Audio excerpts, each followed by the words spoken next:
Well, the new year will bring some big changes to return to office rules for many workers in Ontario and across the country. As of Monday, Ontario government employees will be expected to work in the office 5 days a week. Alberta's public service is also returning to full-time in-office work next month. Several other provinces have more flexible hybrid work arrangements, and some are reviewing their policies.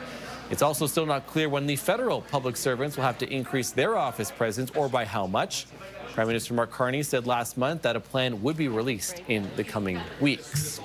With more on this, we're joined now by Nora Jenkins Towson. She is the founder of HR consultancy Bright and Early. Nora, thanks for being here. Thanks for having me, Matt. Let's get into this, too. I can't imagine we've heard unions speaking out about this policy. I think a lot of them pointing to the fact that it really comes down to employees are still doing as much work, if not more work, with these hybrid work models that we saw that really came in during the pandemic. What's the reaction do you feel like has been like from employees overall to now having to go into the office regularly?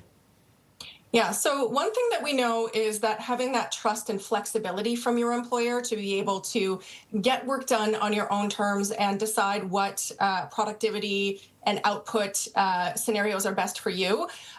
It's a huge factor in how engaged you are in your work. So nearly 3 in 5 Canadians would prefer to have that flexibility. And a lot of the groups affected by these changes tend to be caregivers, especially working moms, employees managing disabilities or medical limitations, or folks who are now managing long commutes that they never agreed to. So it's a huge factor in how people are engaged in their work, which is a huge factor in their productivity. And this is being phrased as a move towards higher productivity, so I'm not sure it will have the impact that they're looking for. Yeah, apologies. I didn't mean to interrupt you too, because tend to agree about the fact of what impact it is going to actually have on productivity.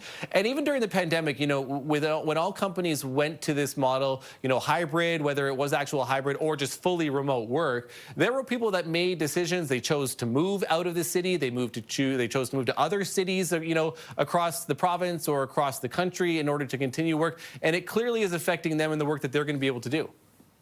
Absolutely. So a lot of these public servants built their work and private lives around those hybrid arrangements, whether it's through childcare or, again, moving outside of the area that they're originally working in. So it really is a challenge for those folks, even with a large amount of notice.